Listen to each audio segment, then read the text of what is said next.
హేతువు. ఓ ప్రభు నీ కౌగిట నన్ను చేర్చుకో. ఓ ప్రభు నీ కౌగిట నన్ను చేర్చుకో. నిన్ను వదలి ఎటు పోయేదా, నిన్ను వదలి ఎటు పోయేదా. ఓ ప్రభు నీతోనే నేనుండాలయ్యా. ఓ ప్రభు నాతోనే నీ ఉండాలయ్యా. ఓ ప్రభు నీతోనే నేనుండాలయ్యా. ఓ ప్రభు నాతోనే నీ ఉండాలయ్యా. మార్గము సత్యము నీవే, జీవము ప్రభు నీవేగా. మార్గము సత్యము నీవే, జీవము ప్రభు నీవేగా. ఓ ప్రభు నీ రాజ్యములో నన్ను చేర్చుకో. ఓ ప్రభు నీ రాజ్యములో నన్ను చేర్చుకో. నిన్ను వదలి ఎటు పోయేదా, నిన్ను వదలి ఎటు పోయేదా. ఓ ప్రభు నీతోనే నేనుండాలయ్యా. ఓ ప్రభు నాతోనే నీ ఉండాలయ్యా. ఓ ప్రభు నీతోనే నేనుండాలయ్యా. ఓ ప్రభు నాతోనే నీ ఉండాలయ్యా. నిన్ను ఆశ్రయించువారు నీదు ప్రేమకు పాత్రులు. నిన్ను ఆశ్రయించువారు నీదు ప్రేమకు పాత్రులు. ఓ ప్రభు నీ సన్నిధికి నన్ను చేర్చుకో. ఓ ప్రభు నీ సన్నిధికి నన్ను చేర్చుకో. నిన్ను వదలి ఎటు పోయేదా, నిన్ను వదలి ఎటు పోయేదా. ఓ ప్రభు నీతోనే నేనుండాలయ్యా. ఓ ప్రభు నాతోనే నీ ఉండాలయ్యా. ఓ ప్రభు నీతోనే నేనుండాలయ్యా. ఓ ప్రభు నాతోనే నీ ఉండాలయ్యా. ఎవరి మాట నేను వినను, నీ ఆజ్ఞల పాలింతును. ఎవరి మాట నేను వినను, నీ ఆజ్ఞల పాలింతును. ఓ ప్రభు నీ చరణములో నన్ను చేర్చుకో. ఓ ప్రభు నీ చరణములో నన్ను చేర్చుకో. నిన్ను వదలి ఎటు పోయేదా, నిన్ను వదలి ఎటు పోయేదా. ఓ ప్రభు నీతోనే నేనుండాలయ్యా. ఓ ప్రభు నాతోనే నీ ఉండాలయ్యా. ఓ ప్రభు నీతోనే నేనుండాలయ్యా. ఓ ప్రభు నాతోనే నీ ఉండాలయ్యా. ఆత్మ ప్రాణ శరీరమూల నీకే నేనర్పింతును. ఆత్మ ప్రాణ శరీరమూల నీకే నేనర్పింతును. ఓ ప్రభు నీ వడిలో నన్ను చేర్చుకో. ఓ ప్రభు నీ వడిలో నన్ను చేర్చుకో. నిన్ను వదలి ఎట్టు పోయేదా, నిన్ను వదలి ఎట్టు పోయేదా. ఓ ప్రభు నీతోనే నేనుండాలయ్యా, ఓ ప్రభు నాతోనే నీవుండాలయ్యా. ఓ ప్రభు నీతోనే నేనుండాలయ్యా, ఓ ప్రభు నాతోనే నీవుండాలయ్యా. నా జీవిత కాలమంతయు నీ కొరకే జీవింతును, నా జీవిత కాలమంతయు నీ కొరకే జీవింతును. ఓ ప్రభు నీ చాటున నన్ను చేర్చుకో, ఓ ప్రభు నీ చాటున నన్ను చేర్చుకో. నిన్ను వదలి ఎట్టు పోయేదా, నిన్ను వదలి ఎట్టు పోయేదా. ఓ ప్రభు నీతోనే నేనుండాలయ్యా, ఓ ప్రభు నాతోనే నీవుండాలయ్యా. ఓ ప్రభు నీతోనే నేనుండాలయ్యా, ఓ ప్రభు నాతోనే నీవుండాలయ్యా. నిత్య జీవపు మాటలు గలవడవు ప్రభు నీవేగా, నిత్య జీవపు మాటలు గలవడవు ప్రభు నీవేగా. ఓ ప్రభు నీతోనే నేనుంటానయ్యా, ఓ ప్రభు నీతోనే నేనుంటానయ్యా. నిన్ను వదలి ఎట్టు పోయేదా, నిన్ను వదలి ఎట్టు పోయేదా. ఓ ప్రభు నీతోనే నేనుండాలయ్యా, ఓ ప్రభు నాతోనే నీవుండాలయ్యా. ఓ ప్రభు నీతోనే నేనుండాలయ్యా, ఓ ప్రభు నాతోనే నీవుండాలయ్యా.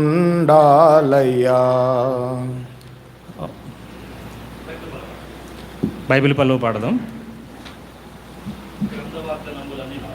గ్రంథ వాగ్దానంబులన్నీ నావైన పాటను అందరం కలిసి పాడదాం.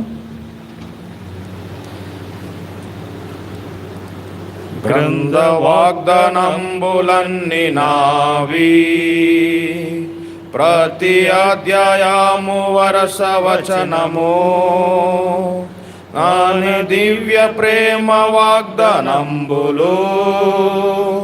గ్రంథ వాగ్దానంబులన్నీ నావి. Every promise in the book is mine, every chapter, every verse, every line, all the blessings of His love divine. Every promise in the book is mine.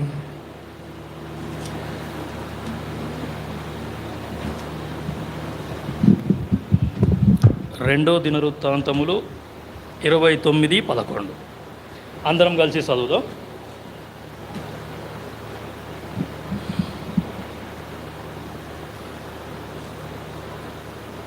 రెండో దినవృత్తాంతములు 29వ అధ్యాయము అందులో 11వ వచనాన్ని మనమందరము కలిసి గట్టిగా బిగ్గరగా ప్రార్థనాపూర్వకంగా అర్థాన్ని గ్రహిస్తూ చదువుదాం.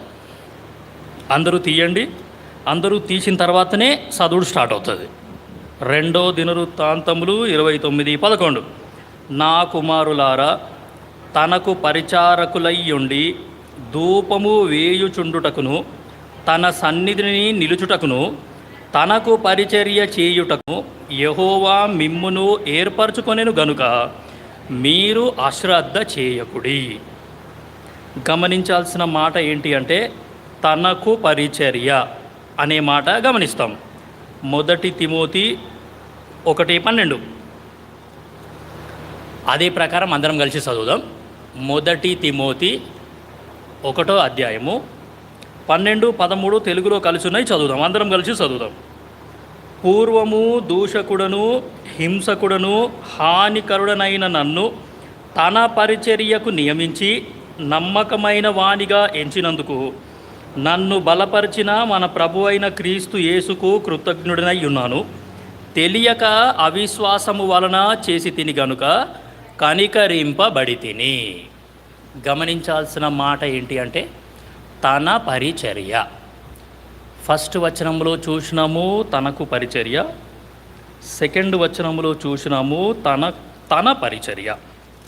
సో ఈ యొక్క అంశాన్ని ఆధారం చేసుకొని తనకు పరిచర్య దగ్గర మనం ఉన్నాము.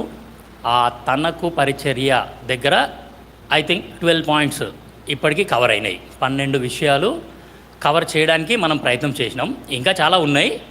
సరే, పోయిన వారం మనం చూసింది ఏంటి అంటే విశ్వాసము. సమూయేలు యెహోవా స్వరము వింటున్నాడు. సో వినుట వలన విశ్వాసం అనేది వస్తుంది అనే సంగతి మనం గుర్తు చేసుకున్నాం. సో 1 సమూయేలు మొదటి 3 అధ్యాయాలలోనే అన్నీ ఉన్నాయి. తనకు పరిచర్య అంటే మనకు అర్థం అవ్వడానికి 1 సమూయేలు మొదటి 3 అధ్యాయాలలోనే అన్నీ ఉన్నాయి అనే సంగతి మనకిక్కడ అర్థమవుతుంది.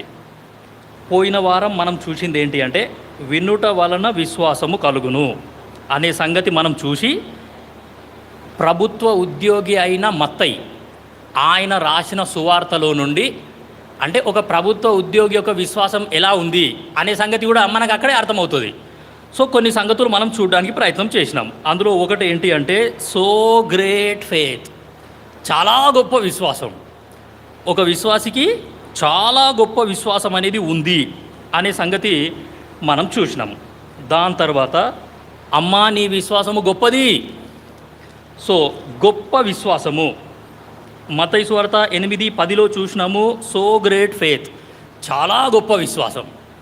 దాని తర్వాత మత్తయి సువార్త 15:28 మనం చూసినాము.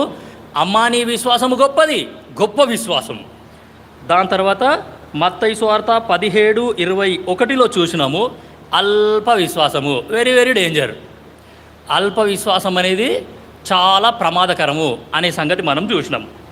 దాని తర్వాత మత్తయి సువార్త 17:17 మనం చూసినాము. నో ఫెయిత్, అసలు విశ్వాసమే లేదు.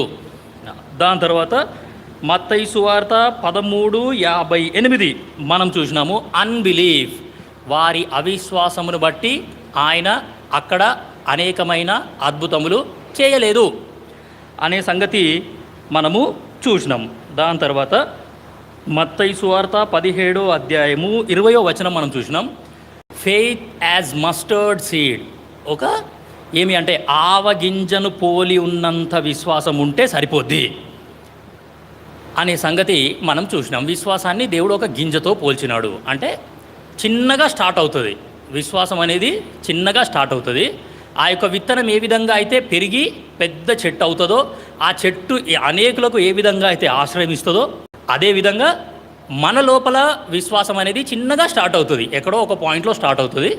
అదే దినాలు గడుస్తూ ఉన్న కొద్దీ పెరుగుతూ రావాలా అనే సంగతి మనము చూసినాము. దాని తర్వాత హెబ్రీ 3వ అధ్యాయము 15వ వచనం మనం చూసినాము. దృఢ విశ్వాసము. ఈ సంగతులు పోయిన వారం మనం చూసినాం. సో దృఢ విశ్వాసం అంటే యేసుక్రీస్తు ప్రభుల వారు మనల్ని రక్షించుకున్న మెయిన్ ఇంటెన్షన్ ఏంటి అంటే we should be partakers of his divine nature. ఆయన యొక్క స్వరూపంలో మనము పాలివారం కావాలి అనేది దేవుని యొక్క ఉద్దేశం, దేవుని యొక్క సంకల్పం. అండ్ మన ఎయిమ్ కూడా అదే. అందుకే యేసుక్రీస్తు ప్రభుల వారు మనల్ని రక్షించుకున్నాడు. సో ఫైనల్ ఎయిమ్ అనేది అది. సో ఆ యొక్క యేసుక్రీస్తు ప్రభుల వారిలోకి నేనెప్పుడు పాలు పంపులు పొందుకుంటాను అని అంటే నీకు నాకు దృఢ విశ్వాసము అనేది ఉన్నప్పుడు నువ్వు నేను యేసుక్రీస్తు ప్రభుల వారిలో పాలు పంపులు అనేవి పొందుకుంటాం. ఇంకా కొన్ని వచనాలు చూడండి. యాకోబు పత్రిక 2వ అధ్యాయము 17వ వచనం. యాకోబు పత్రిక 2వ అధ్యాయము 17వ వచనము. తొందరగా చదవండి. తీసిన వాళ్ళు ఎవరైనా సరే తొందరగా చదవండి. విశ్వాసము క్రియలు లేనిదైతే అది ఒంటిగా ఉండి మృతమైనదగును. అక్కడ ఆగండి. విశ్వాసము క్రియలు లేనిదైతే అది ఒట్టిగా ఉండి మృతమైనది అగును.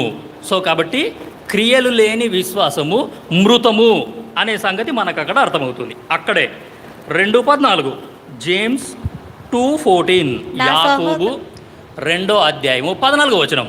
నా సహోదరులారా, క్రియలు లేనప్పుడు ఎవడైనను తనకు విశ్వాసము కలదని చెప్పిన ఎడలా ఏమి ప్రయోజనము? సో క్రియలు లేని విశ్వాసము, ప్రయోజనము లేని విశ్వాసము, యూజ్లెస్ ఫెయిత్. 2 సంగతులు ఇక్కడ ఉన్నాయి. ఒకటేమో క్రియలు లేని విశ్వాసము మృతమైనది, రెండోది క్రియలు లేని విశ్వాసము యూజ్లెస్ ఫెయిత్. అక్కడే 2:20 యాకోబు పత్రిక 2వ అధ్యాయము 20వ వచనం. వ్యర్థుడా, క్రియలు లేని విశ్వాసము నిష్ఫలమైనదని తెలుసుకొని కోరుచున్నావా? వేస్ట్. ఎవరైనా సరే ఈ యొక్క యాకోబు పత్రిక గురించి మీరు ధ్యానించాలనుకుంటే మంచిగా ధ్యానించండి.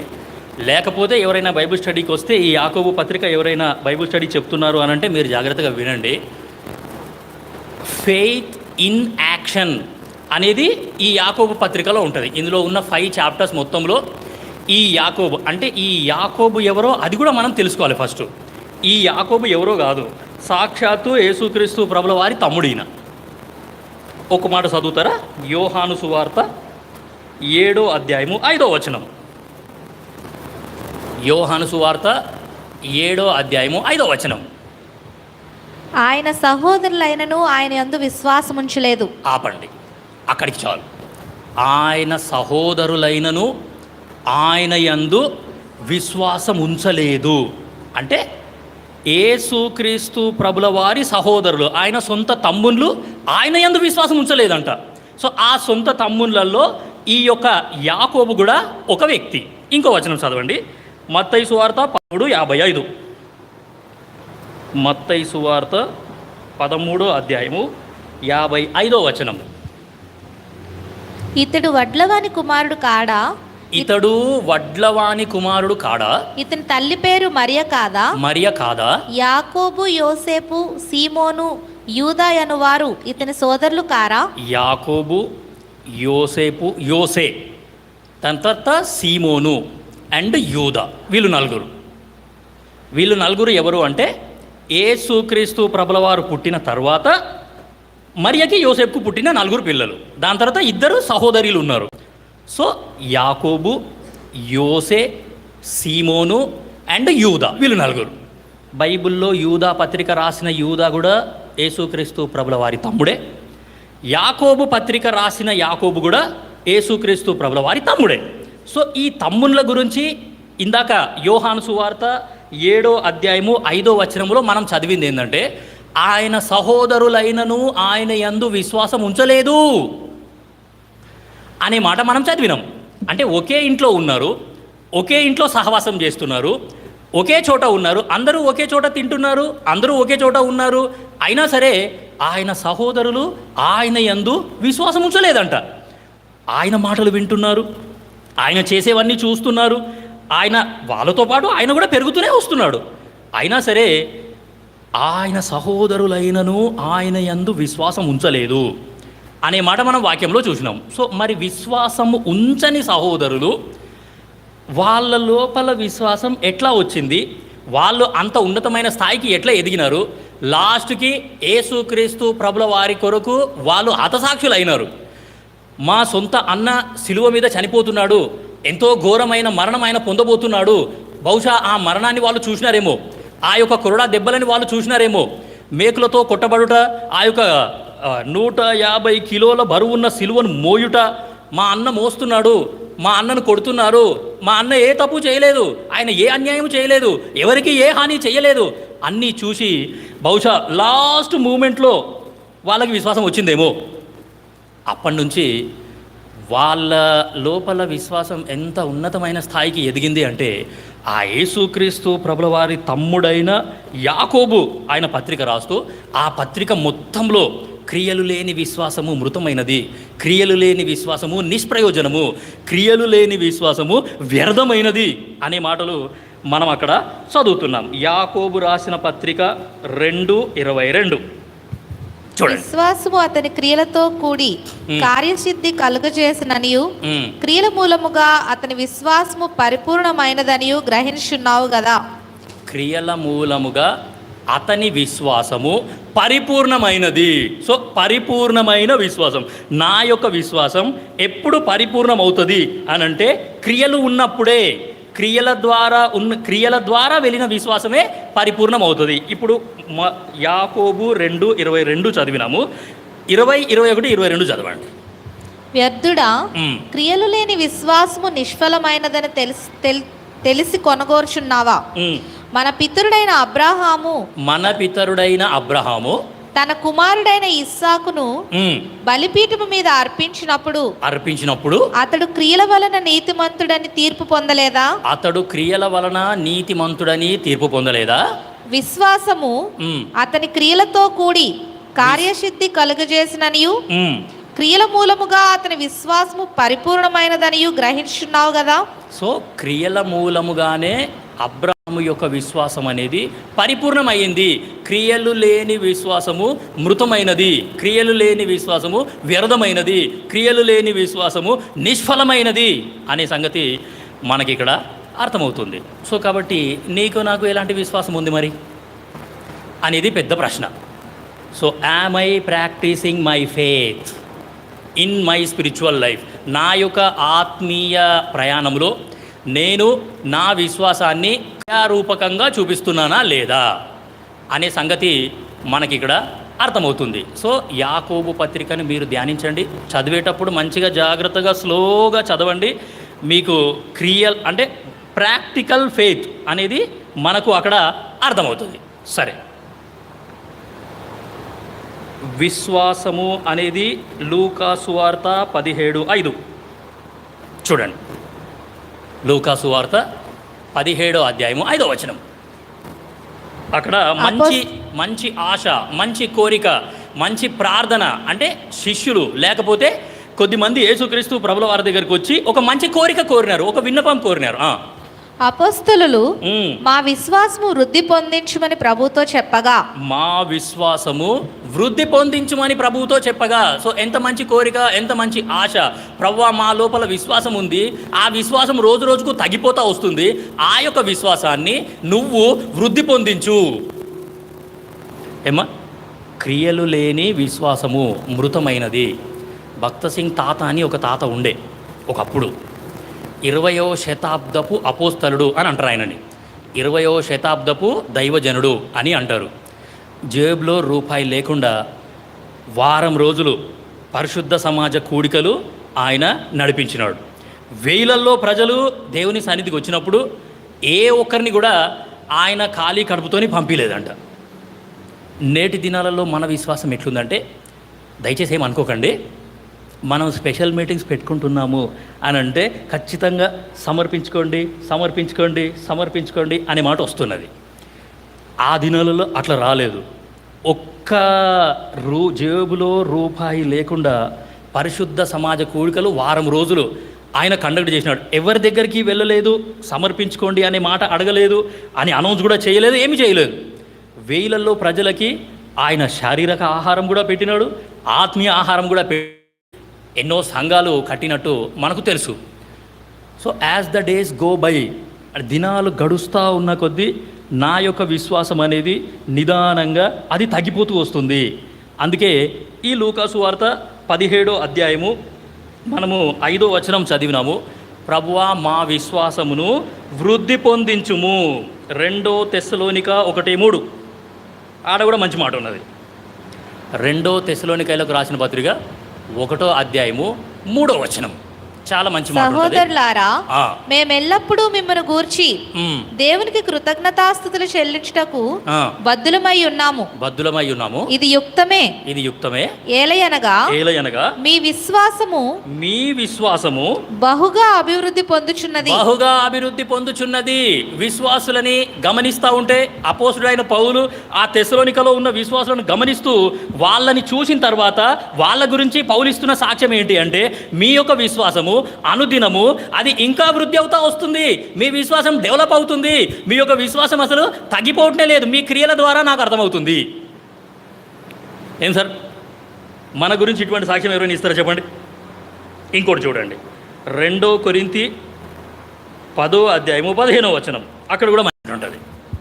మేము మేము ఆ, మేరకు మించి ఉమ్, ఇతరుల ప్రయాస ఫలములలో భాగస్థులం అనుకొని అతిశయపడము. ఉమ్.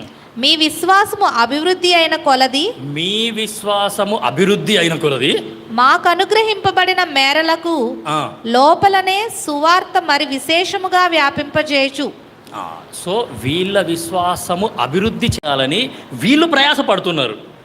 సో కాబట్టి విశ్వాసం అనేది దినాలు గడుస్తూ ఉన్న కొద్దీ నా లోపల ఇంకా అభివృద్ధి చెందాలా, డెవలప్ అవుతూనే రావాలి. కానీ నా ఫోకస్ అనేది షిఫ్ట్ అవ్వకూడదు, వేరే దాని మీదకి వెళ్ళకూడదు అనే సంగతి మనకి ఇక్కడ అర్థమవుతుంది.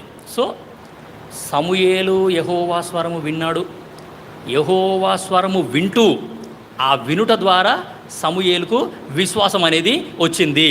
సో బ్రతికి ఉన్న దేవుడు నాతో మాట్లాడుతున్నాడు, ఆ దేవుడు రేపు జరగబోయేది కూడా నాకు తెలియజేస్తున్నాడు, ఖచ్చితంగా ఈయన చెప్పింది చేస్తాడు అని సమూయేలు విశ్వసించినాడు. సో బ్రతికి ఉన్న దేవుణ్ణి నమ్ముట జీవం గల విశ్వాసము, చనిపోయిన దేవుణ్ణి నమ్ముట ఏమి అంటే మృతమైన విశ్వాసము. సో కాబట్టి మనం బ్రతికి ఉన్న దేవుణ్ణి నమ్మినాం, మన లోపల కూడా విశ్వాసం అనేది బ్రతికే ఉండాలి. ఆ విశ్వాసం చనిపోవద్దు. సో నా లోపల విశ్వాసం ఎప్పుడు చనిపోతుంది అని అంటే, నా లోపల క్రియలు లేనప్పుడు. క్రియలు లేని విశ్వాసము మృతమైనది అనే సంగతి మనకిక్కడ అర్థమవుతుంది. సరే, ఈరోజు ఇంకో సంగతి చూద్దాం. 1 సమూయేలు 2:11. తనకు పరిచర్య అనే మాటలో 12వ విషయం మనం చూసినాము, విశ్వాసము. ఈ విశ్వాసం అనేది మళ్ళీ సపరేట్ టాపిక్. అది దాని గురించి ఎవరైనా సరే లేకపోతే మీరు ధ్యానించినా చాలా విషయాలు ఉంటాయి. నేను నా అంశంలోనే ఉంటాను. సో తనకు పరిచర్య అనే మాటలో విశ్వాసం అనేది 12వ పాయింట్. ఈరోజు 13వ పాయింట్ చూద్దాం. 2:11. తరువాత ఉమ్. ఎల్కానా రామాలోని తన ఇంటికి వెళ్ళిపోయాను. ఉమ్. అయితే ఉమ్. ఆ బాలుడు ఉమ్. యాజకుడైన ఏలీ ఎదుట యెహోవాకు పరిచర్య చేయుచుండెను. యెహోవాకు పరిచర్య చేయుచుండెను. 3:1. బాలుడైన సమూయేలు ఉమ్. ఏలీ ఎదుట యెహోవాకు పరిచర్య చేయుచుండెను. యెహోవాకు పరిచర్య చేయుచుండెను. ఏలీ ఎదుట యెహోవాకు పరిచర్య చేయుచుండెను అనే మాట మనం చూస్తున్నాం. సో యెహోవాకు పరిచర్య అంటే లర్నింగ్, నేర్చుకొనుట అనేది యెహోవాకు పరిచర్య. దాని తర్వాత నడిపించుట అనేది యెహోవా పరిచర్య. ఎక్సోడస్ నిర్గమకాండము 7:1. చూడండి, ఒక వచనం చూద్దాం. నిర్గమకాండము 7వ అధ్యాయము 1వ వచనం. ఎంత మంచిగా ఉందో చూడండి దేవుని వాక్యం. కాగా యెహోవా మోషేతో ఇట్లనెను. జాగ్రత్తగా వినండి, జాగ్రత్తగా గమనించండి, ఒక్కొక్క వచనాన్ని స్ట్రెస్ చేయండి, కొంచెం డీప్గా ఆలోచించండి. దేవుని వాక్యం చదవమ్మా. ఇదిగో మ్మ్. నిన్ను ఫరోకు దేవునిగా నియమించితిని. చాలు. మోషేతో దేవుడు చెప్తున్న మాట ఏంటి అంటే, నిన్ను ఫరోకి దేవునిగా నియమించి తిని. ఇంకా ఫరోతో డీల్ చేసేది నేను కాదు, దేవుణ్ణైనా నేను కాదు, ఫరోతో డీల్ చేసేది నువ్వే. ఆ ఫరోకి నువ్వు ఒకనివే చాలు. ఆ వ్యక్తితో డీల్ చేయడానికి నా దాకా రావాల్సిన అవసరం లేదు. నేను కూడా ఏమి అంటే డీల్ అవ్వను. ఇకపై నువ్వే ఫరోకి దేవునివి. నువ్వు ఏది చెప్తే ఫరో అది చేస్తాడు. సో ఇది యెహోవా పరిచర్య అనే దాంట్లో వస్తుంది. ఇది యెహోవా పరిచర్య. 7:1 నిర్గమకాండము 7:1 అనేది అది యెహోవా పరిచర్యలో వస్తుంది. సరే, 1 సమూయేలు 12:2 ఈ రోజున అనుదిన భాగం. 1 సమూయేలు 12వ అధ్యాయము 2వ వచనం. రాజు మీ కార్యములను జరిగించును. నేను తలనెరిసిన ముసలివాడను, నా కుమారులు మీ మధ్యనున్నారు. బాల్యము నాటి నుండి నేటి వరకు నేను మీ కార్యములను జరిగించుచూ వచ్చి తిని. ఎంత మంచి మాట అండి. ఆయన సొంత కార్యాలు అసలు చేసుకోలేదంట. ఈయన ఎవరో కాదు, సమూయేలే. ఇది కూడా యెహోవా పరిచర్య. ఇది యెహోవా పరిచర్యలో వస్తుంది. జస్ట్ నేను మీకు అంటే వచనం ఊహిస్తున్నాను, మనం తర్వాత ధ్యానిద్దాం. సో బాల్యము నుండి నేటి వరకు నేను నా సొంత కార్యాల గురించి అసలు పట్టించుకోలేదు. మీ పనులే చేసినాను, నేను మీ కొరకే జీవించినాను, మీ గురించే దేవుడు మాట్లాడినాడు, మీ గురించే నాకు నేర్పించినాడు, నేను మీ పనులే చేస్తూ వచ్చినాను. సో ఇది యెహోవా పరిచర్య. సరే, ఈరోజు మనం చూసేది ఏంటంటే 3:1 చదివినాము. బాలుడగు సమూయేలు ఏలీ ఎదుట యెహోవాకు పరిచర్య చేయుచుండెను. దాని తర్వాత 2:11 చదివినాము.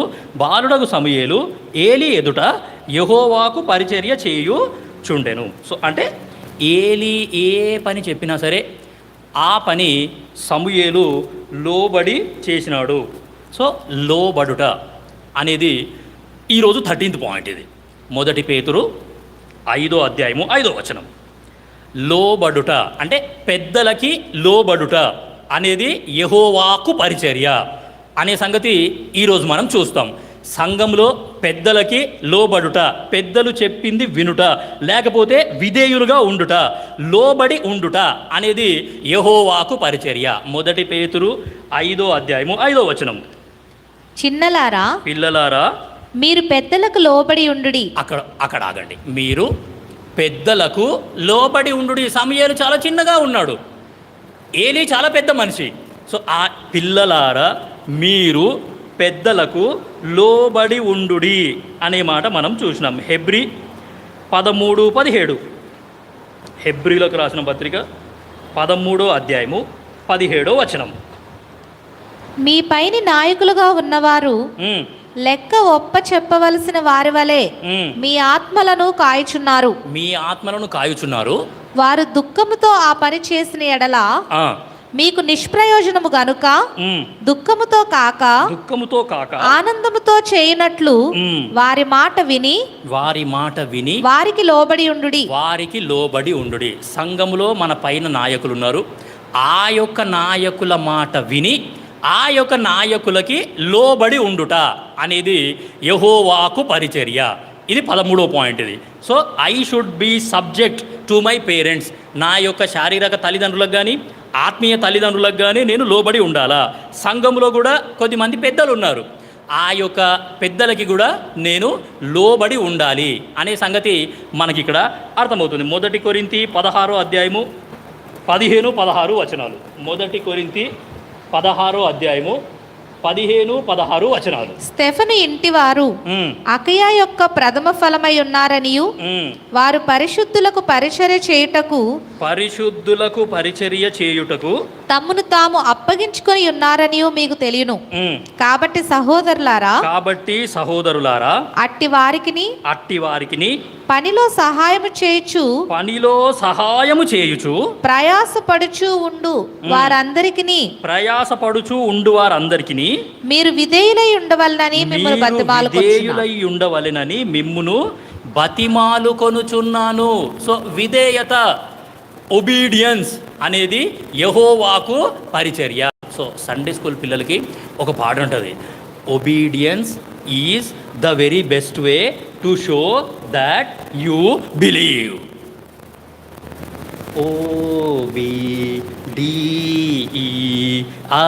OBDEINCE Obedience is the very best way to show that you believe. నేను యేసుక్రీస్తు ప్రభుల వారిని నమ్ముతున్నాను అనే దానికి రుజువు ఏంటి అని అంటే ఒబీడియన్స్, విధేయత. సో సమూయేలు విధేయుడుగా ఉన్నాడు అనే సంగతి మనకిక్కడ అర్థమవుతా వస్తున్నది. ఇంకా కొన్ని సంగతులు, కొన్ని వచనాలు చూడండి. ఇంకా ఎవరెవరికి లోబడాలి, ఎటువంటి పరిస్థితులలో నువ్వు నేను లోబడి ఉండాలా అనే సంగతి కొన్ని వచనాలు చూసుకొని ముగించడానికి ప్రయత్నం చేస్తాం. జేమ్స్ 4:7, యాకోబు 4వ అధ్యాయము 7వ వచనం. కాబట్టి దేవునికి లోబడి ఉండుడి. చాలు. దేవునికి లోబడి ఉండుడి. ఒకటి చూసినాము పెద్దలకి, యాక్చువల్లీ ఫస్ట్ ఇదే రావాలి, ఫస్ట్ పాయింట్ ఇదే రావాలి. దేవునికి లోబడి ఉండుడి. నువ్వు నేను కూడా దేవునికి లోబడి ఉండాలి. First preference I should give to God. So నేను దేవునికి లోబడి ఉండాలి. ద్వితీయోపదేశ కాండము 13:4 మంచి మాట ఉంది అక్కడ కూడా. ద్వితీయోపదేశ కాండము 13:4 మీరు మీ దేవుడైన యెహోవాకు లోబడి, మీరు మీ దేవుడైన యెహోవాకు లోబడి, ఆయనకే భయపడి ఆయన ఆజ్ఞలను అనుసరించి ఆయన మాట విని ఆయనను సేవించి ఆయనను హత్తుకొని ఉండవలెను. మీరు మీ దేవుడైన యెహోవాకు లోబడి అనే సంగతి మనకు అక్కడ అర్థమవుతుంది. 2 దినవృత్తాంతములు 30:8 అక్కడ కూడా అదే మాట ఉంటుంది. 2 దినవృత్తాంతములు 30:8 మీ పితరుల వలె మీరు అవిధేయులు కాక యెహోవాకు లోబడి ఆయన శాశ్వతముగా పరిశుద్ధపరిచిన ఆయన పరిశుద్ధ మందిరంలో ప్రవేశించి మీ దేవుడైన యెహోవా మహోగ్రత మీ మీది నుండి తొలగిపోవునట్లు ఆయనను సేవించుడి. యెహోవాకు లోబడి. సో నువ్వు నేను తెలుసుకోవాల్సిన సంగతి ఏంటి అంటే, మనమందరం కూడా తండ్రి అయిన దేవునికి, పరలోకపు తండ్రికి లోబడి ఉండాలా, విధేయులుగా ఉండాలి అనే సంగతి మనకి ఇక్కడ అర్థమవుతుంది. సో నేను లోబడి ఉండుట అనంటే ఏమి అంటే అది యెహోవాకు పరిచర్యలో భాగము. So I should be subject to God, I should obey myself to the God అనే సంగతి మనకి ఇక్కడ అర్థమవుతుంది. 1 పేతురు 2:13 తర్వాత విషయం. ఒకటి దేవునికి లోబడి ఉండాలా, ఇప్పుడు రెండవది 1 పేతురు 2:13 మనుషులు నియమించు ప్రతి కట్టడమునకును ప్రభువు నిమిత్తమై లోబడి ఉండుడి. చాలా చాలా ప్రాముఖ్యం ఇది, వెరీ వెరీ ఇంపార్టెంట్. మనుషులు నియమించే ప్రతి కట్టడానికి నువ్వు నేను ఏం చెయ్యాలి అని అంటే లోబడి ఉండాలి. విమర్శించడం కానీ, లేకపోతే నెగటివ్గా మాట్లాడడం కానీ, లేకపోతే ఇంకేదో చేయడం కానీ అసలు నువ్వు నేను అసలు చేయొద్దు. మనకు మనుషులతో అసలు సంబంధమే లేదు. నాకు నా దేవుని మీద నమ్మకం ఉంది, నా దేవుని నేను నమ్ముకున్నాను, నా అక్కర్లు తీర్చడానికి నా దేవుడు ఉన్నాడు. సో దేవుడు ఏదైతే చెప్తున్నాడో అది ఖచ్చితంగా చేస్తాడు. దేవుని వాగ్దానాలను నేను నమ్ముతున్నాను, దేవుడు నాకు వాగ్దానం ఇచ్చినాడు, ఆ వాగ్దానం నెరవేర్చేది ఆయన. సో ఈ లోకంలో లోకస్తులతోని మనకు అసలు ఏ పని లేదు. కాబట్టి మనుషులు నియమించే ప్రతి కట్టడానికి కూడా నువ్వు నేను లోబడి ఉండాలి అనే సంగతి మనకు ఇక్కడ అర్థమవుతుంది. సో కాబట్టి ఏ చట్టానికైనా సరే, ఏ కట్టడకైనా సరే నువ్వు నేను లోబడి ఉండాలి. మేము ధర్నాలు చేస్తాము, రాస్తా రోకోలు చేస్తాము, ప్రభుత్వం దిగొచ్చేటట్టు చేస్తాము, స్ట్రైకులు చేస్తాము, అవన్నీ విశ్వాసులకి తగవు. అటువంటివన్నీ మనం అసలు చేయొద్దు. సో మనుషులు నియమించే ప్రతి కట్టడానికి కూడా నువ్వు ఏం చెయ్యాలి అనంటే ప్రభువు నిమిత్తము లోబడి ఉండుడి. తీతు 3:1 అక్కడ కూడా అదే మాట ఉంటుంది. తీతుకు రాసిన పత్రిక 3:1 అధిపతులకును అధికారులకును లోబడి విధేయులుగా ఉండవలెను. ఎంత మంచి మాట అండి. అధిపతులకైనా సరే, అధికారులకైనా సరే మనమంతా లోబడి విధేయులుగా ఉండాలి. సో నాకు నచ్చని అధికారం ఉంది అని అంటే అయినా సరే నువ్వు లోబడి విధేయులుగా ఉండాలి. నీకు నచ్చిన అధికారం ఉన్నా, నీకు నచ్చని అధికారం ఉన్నా, ఏ అధికారం ఉన్నా సరే మనకు మన దేవునితో కదండి సంబంధం ఉంది. దేవుడు చెప్పినాడు లోబడతాం అంతే. మన లోబడే స్వభావాన్ని చూసి దేవుడు అడుగు ముందుకేస్తాడు.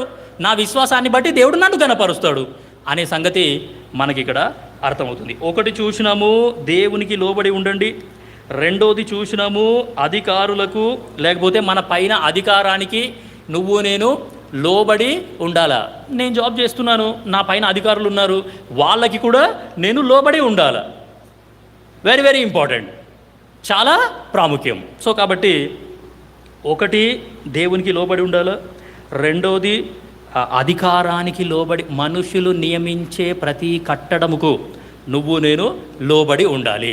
దాని తర్వాత మూడోది పెద్దలకి లోబడి ఉండాలి. చర్చ్లో పెద్దలకి నేను లోబడి ఉండాలి అనే సంగతి మనకి ఇక్కడ అర్థమవుతుంది. దాని తర్వాత కొలస్సీ 3:18 కొలస్సీలకు రాసిన పత్రిక 3:18 భార్యలారా మీ భర్తలకు విధేయులై ఉండుడి. చాలా డిఫికల్ట్, హైలీ ఇంపాసిబుల్. నేనైతే అసలు ఒప్పుకోను. ఏం సార్ మళ్ళీ చదువుతారా? కొలస్సీ 3:18 భార్యలారా మీ భర్తలకు విధేయులై ఉండుడి. మీ భర్తలకు విధేయులై యుండుడి. ఎంత మంచి మాట కదా. సో కాబట్టి ఎంతమంది విధేయులుగా ఉన్నారు, ఎంతమంది విధేయులుగా లేరు? పెద్ద క్వశ్చన్ మార్క్. మళ్ళీ హైలీ ఇంపాసిబుల్ టాస్క్ ఇది. ఎవరి వల్ల కూడా కాదు, ట్రూలీ ఇంపాసిబుల్. అయినా సరే ప్రభువు నిమిత్తము నువ్వు నేను ఏం చెయ్యాలి అంటే లోబడి ఉండాలి. ఎఫెసీ 5:22 అక్కడే ఉంటుంది. మళ్ళీ అదే మాట ఉంటుంది. ఎఫెసీ 5:22 స్త్రీలారా ప్రభువునకు వలె మీ సొంత పురుషులకు లోబడి ఉండుడి. మీ సొంత పురుషులకు లోబడి ఉండుడి. 1 పేతురు 3:6 అక్కడ కూడా అదే మాట ఉంటుంది. 1 పేతురు 3:6 ఆ ప్రకారము శారా అబ్రహామును యజమానుడని పిలుచుచు. ఎంత మంచి మాట అండి ఇది, ఎంత మంచి మాట ఇది. శారా అబ్రహాముని నా యజమానుడు పిలుస్తుందంట. యజమానునికి ఇచ్చే గౌరవం, యజమానునికి ఇచ్చే మర్యాద, యజమానునికి ఇచ్చే ఘనత ఆమె ఇచ్చింది. యజమానుడని పిలుచుచు అతనికి లోబడి ఉండెను. సో కాబట్టి ప్రియమైన దేవుని బిడ్డలారా, ఎంత అద్భుతమైన మాట ఇది. సో 4 సంగతులు మనం చూసినాం. 1, నేను దేవునికి లోబడి ఉండాలా. 2, మనుషులు నియమించే ప్రతి కట్టడానికి నేను లోబడి ఉండాలా. 3, సంఘములో ఉన్న పెద్దలకి, నా పైన ఉన్న సంఘ పెద్దలకు కానీ లేకపోతే సేవకులకు కానీ నేను లోబడి ఉండాలి అనే సంగతి మనకి ఇక్కడ అర్థమవుతుంది. దాని తర్వాత భార్యలారా మీరు మీ భర్తలకి లోబడి ఉండండి. సో అనంటే ఇప్పుడు సంఘం అనే కన్యక, ఈ సంఘం అనేది కూడా ఒక భార్యనే. సో మనం అందరం కూడా కలిసికట్టుగా మన పరలోకపు భర్తకి నువ్వు నేను లోబడి ఉండాలి. యేసుక్రీస్తు ప్రభుల వారికి నువ్వు నేను లోబడి ఉండాలి అనే సంగతి మనకి ఇక్కడ అర్థమవుతుంది. దాని తర్వాత హెబ్రీ 11:8 హెబ్రీలకు రాసిన పత్రిక 11:8 అబ్రహాము పిలువబడినప్పుడు విశ్వాసమును బట్టి ఆ పిలుపునకు లోబడి తాను స్వాస్థ్యముగా పొందనయ్యున్న ప్రదేశమునకు బయలు వెళ్ళెను. పిలుపుకి లోబడ్డాడు. చాలామందికి పిలుపు అంటే ఏందో కూడా తెలియదు. దేవుడు నన్ను ఎందుకు పిలుచుకున్నాడు, నా పిలుపు ఏంది, నా ఏర్పాటు ఏంది, నేనేం చెయ్యాలి అసలు. సో నా పిలుపుకి నేను లోబడి ఉండాలి అనే సంగతి మనకు అక్కడ అర్థమవుతుంది. సో అబ్రహాము పిలువబడినప్పుడు ఆయన ఏం చేసినాడంటే విశ్వాసమును బట్టి, ఆ యెహోవా స్వరము వినగానే అబ్రహాం లోపలికి విశ్వాసం వచ్చేసింది. ఎవరో తెలియని ఆ యొక్క జీవం గల దేవుడు ఆకాశంలో నుండి మాట్లాడుతున్నాడు. ఆ యొక్క మేఘంలో నుండి దిగి వచ్చి నాతో మాట్లాడుతున్నాడు. ఆ స్వరానికి ఆయన ఏమైనాడు అని అంటే అట్రాక్ట్ అయిపోయినాడు. ఆ స్వరం ఆయనని అట్రాక్ట్ చేసింది. సో ఈ స్వరం కోసం నేను ఏమైనా సరే వదిలేస్తాను అనే సంగతి మనకు అక్కడ అర్థమవుతుంది. సో అబ్రహాము ఆయన యొక్క పిలుపునకు లోబడ్డాడు అనే సంగతి మనకి ఇక్కడ అర్థమవుతుంది. ఇంకో మాట చూద్దాం. ఇర్మియా 35:13 ఇర్మియా 35:13 నీవు వెళ్ళి యూదా వారికిని యెరూషలేము నివాసులకును ఈ మాట ప్రకటింపుము. యెహోవా వాక్కు ఇదే, మీరు శిక్షకు లోబడి మీరు శిక్షకు లోబడి నా మాటలను ఆలకింపరా? నా మాటలను ఆలకింపరా. సో కాబట్టి నువ్వు నేను చేయాల్సిన సంగతి ఏంటి అంటే శిక్షకు లోబడి అనే సంగతి ఇక్కడ అర్థం అవుతుంది. యేసుక్రీస్తు ప్రభుల వారు కావాలని మనల్ని ఎవరిని శిక్షించడు. నేను ట్రాక్ తప్పిపోతున్నాను అంటే ఆ ట్రాక్లోకి తీసుకొని రావడానికి జస్ట్ అట్లా ఒక పరిస్థితి అనుమతిస్తాడు అంతే. సో నేను ట్రాక్ తప్పిపోయినప్పుడు ఇదే దేవుని చిత్తము, నేను దేవుని చిత్తం కరెక్ట్గానే చేస్తున్నాను, దేవుని మార్గాలలోనే ఉన్నాను, దేవుని మార్గాలలో ఉన్నప్పుడు ఇట్లనే జరుగుతుంది, కొన్ని పరిస్థితులు ఇట్లా వస్తాయి నాకు తెలుసు అని అనడానికి వీల్లేదు. సో నేను ట్రాక్ తప్పిపోయినాను అనే సంగతి నాకు తెలియనప్పుడు నేనేం చేస్తానంటే నా హృదయాన్ని పరీక్షించుకుంటా. సో పరీక్షించుకొని ఏమి అనంటే ప్రభువా ఈ నా యొక్క హృదయాన్ని చాలా డీప్గా పరీక్షించు అని చాలా పరీక్షించుకుంటే అప్పుడు మనకు అర్థమవుతుంది నేను ఎక్కడున్నాను అనేది. సో నాకు 2 పిల్లలు ఉన్నారు. సరే వాళ్ళని ఒక స్కూల్లో జాయిన్ చేసినాము. నా మిస్సెస్ అయితే ప్రతిసారి నువ్వు జాయిన్ చేసిన స్కూల్ మంచిగా లేదు, మంచి స్కూల్లో జాయిన్ చేద్దాము, ఆ స్కూల్ కొంచెం దూరం ఉన్నది, వద్దు అని అంటే నేను మాత్రం లేదు వాళ్ళు అదే స్కూల్లో ఉంటారు. పిల్లలని స్కూల్ చేంజ్ చేసే ప్రసక్తి అసలు లేనే లేదు. ఆమె ప్రతి అకాడమిక్ ఇయర్ అట్లనే అంటుంది, నేను కూడా ప్రతి అకాడమిక్ ఇయర్ ఇట్లనే అంటున్నాను. సో ఆమె మాట నేను వినట్లేదు అని కాదు, కానీ తెలుసుకోవాల్సిన సంగతి ఏంటి అంటే మొన్న 10th క్లాస్ రిజల్ట్స్ వచ్చినప్పుడు ఏ స్కూల్లో అయితే జాయిన్ చేద్దామో అని ఆమె అన్నదో ఆ స్కూల్కి చాలా తక్కువ మార్కులు వచ్చినాయి. ఏ స్కూల్లో నేను పిల్లలను చదివిస్తున్నానో ఆ స్కూల్కి టాప్ మార్క్స్ వచ్చినాయి 10th క్లాస్ పిల్లలకి. సో నేను దేవుని మార్గంలోనే ఉన్నాను అనే సంగతి ఖచ్చితమైన నిశ్చయత నీకు నాకు ఉండాలి అనే సంగతి మనకి ఇక్కడ అర్థమవుతుంది. సో కొన్ని సంగతులు మనం చూడడానికి ప్రయత్నం చేసినాం. 1 దేవునికి లోబడి ఉండాలా, 2వది మనుషులు నియమించే ప్రతి కట్టడానికి లోబడి ఉండాలా, 3వది సంఘంలో పెద్దలకి నేను లోబడి ఉండాలా, 4వది భార్యలు భర్తలకి లోబడి ఉండాలా, 5వది మనం చూసినాము అబ్రహాము పిలుపునకు లోబడ్డాడు. సో 6వది శిక్షకు లోబడు. ఇంకోటి చూడండి, ఎఫెసీ 5:21, ఎఫెసీ 5:21 మంచి మాట ఉంటుంది ఆడ కూడా. క్రీస్తునందు ఉన్న భయముతో ఒకనికొకడు లోబడి ఉండుడి. ఎంత మంచి మాట అండి. క్రీస్తునందు ఉన్న భయముతో ఒకరికి ఒకరు లోబడి ఉండండి.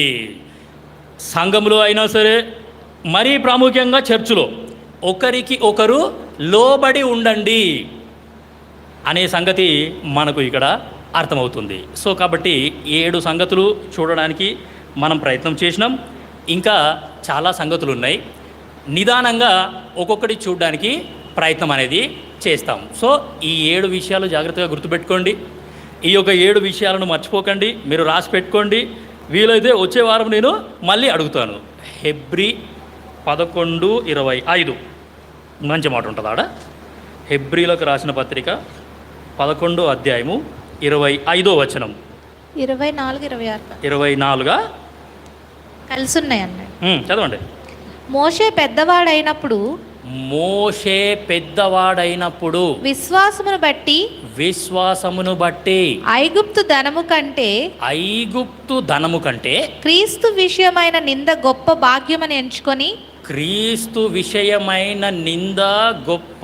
భాగ్యమని ఎంచుకొని అల్పకాలపు పాపభోగము అనుభవించుట కంటే దేవుని ప్రజలతో శ్రమ అనుభవించుట మేలని యోచించి ఫరో కుమార్తె యొక్క కుమారుడని అనిపించుకొనుటకు ఒప్పుకొనలేదు.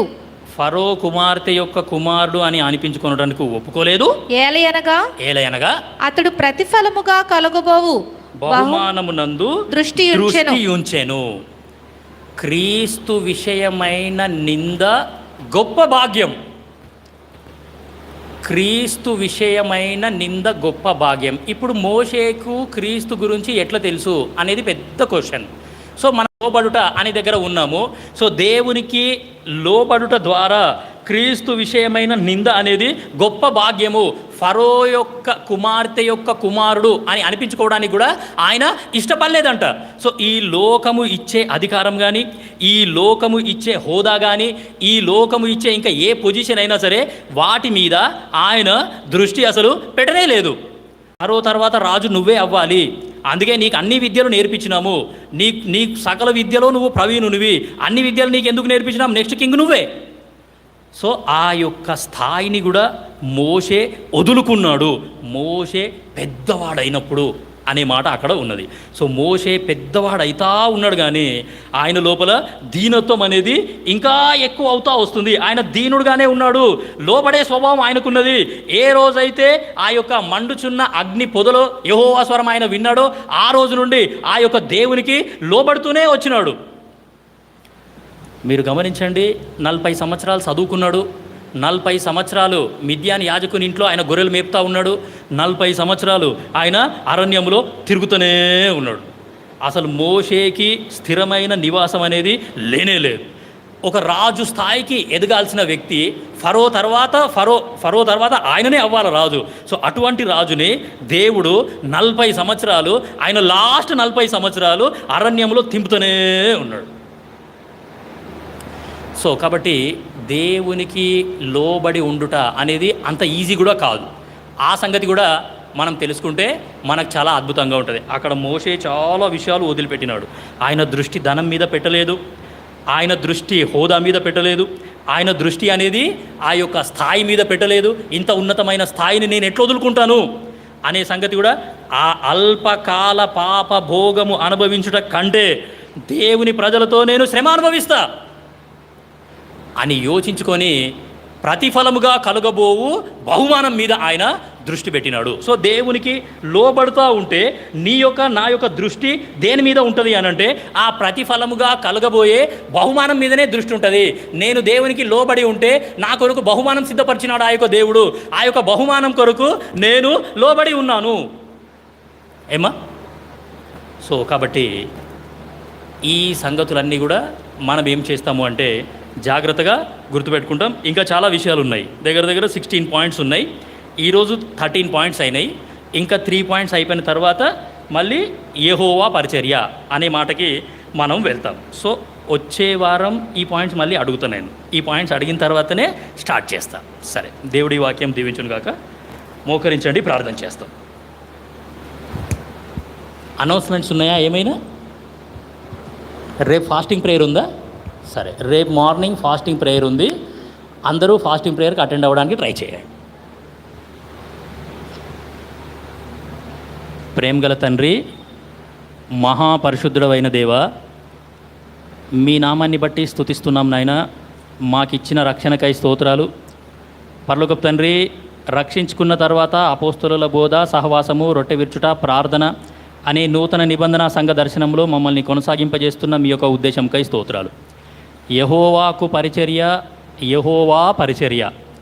పరలోకపు తండ్రి, మోషేని మీరు ఎంత అద్భుతంగా హెచ్చించినారంటే, పరలోకపు తండ్రి ఆ యొక్క శత్రువుని అణచివేసే శక్తిని ఆయనకి ఇచ్చినారు. ఆ యొక్క శత్రువుతో యుద్ధం చేసే అధికారాన్ని మీరు మోషేకి ఇచ్చినారు. ఫరోకి దేవునిగా చేసినారు మోషేని. పరలోకపు తండ్రి, అది యెహోవా పరిచర్య అనే మాటకై స్తోత్రాలు. సమూయేలు గురించి కూడా గుర్తు చేసినారు. బాల్యము నుండి నేటి వరకు నేను మీ కార్యములనే చేయుచూ వచ్చి తిని. పరలోకపు తండ్రి, అటువంటి పట్టుదల, అటువంటి మరి నాయన జీల్ని మీరు నాకు మాకు అనుగ్రహిస్తూ రావాల్సిందిగా కోరుతూ వస్తున్నాం. పరలోకపు తండ్రి నాయన, మరి సమూయేలు సంఘములో ఉన్న పెద్దలకి లోబడి ఉన్నాడు అనే మాట గుర్తు చేసినారు. వందనాలు. పరలోకపు తండ్రి, మేము కూడా మనుషులు నియమించే ప్రతి కట్టడంకు లోబడి ఉండాలా అనే మాట గుర్తు చేసినారు. వందనాలు. తండ్రి అయిన దేవునికి మీకు లోబడి ఉండాలా అనే మాట గుర్తు చేసినారు. మీకు వెళ్ళలేని వందనాలు. పరలోకపు తండ్రి నాయన, మరి ఇంకను ఒకరికి ఒకరు లోబడి ఉండండి అనే మాటకై కూడా స్తోత్రాలు. భార్యలారా మీ భర్తలకు లోబడి ఉండండి అనే మాటకై కూడా హృదయపూర్వకంగా స్తుతిస్తున్నాం. అబ్రహాము పిలుపుకు లోబడ్డాడు అనే మాటకై స్తోత్రాలు. పరలోకపు తండ్రి నాయన, మరి ఇంకా కొన్ని సంగతులు మాకు గుర్తు చేసినారు నాయన. శిక్షకు లోబడు అనే మాటకై కూడా స్తుతిస్తున్నాం. పరలోకపు తండ్రి, ఈ మాటలన్నీ కూడా మేము మర్చిపోకుండా దయచేసి మాకు సహాయం చేయండి. పరలోకపు తండ్రి, మరి నాయన మీ ప్రజలు మీ ఇంటికి వచ్చినారు, వాక్యం విన్నారు, ఆ యొక్క వాక్యం మర్చిపోకుండా సాయం చేయండి. పరలోకపు తండ్రి, సాతానుడి యొక్క వాక్యాన్ని ఎత్తుకుపోకుండా కరుణించి కృప చూపించవలసిందిగా కోరుతూ, పరలోకపు తండ్రి వెళ్తున్నా మీ దీవెన ఆశీర్వాదాలతో పంపవలసిందిగా కోరుతూ, రేపటి దినాన ఉపవాస ప్రార్థన ఉంది. ఆ సెలవు దినం ఇచ్చినందుకు వందనాలు.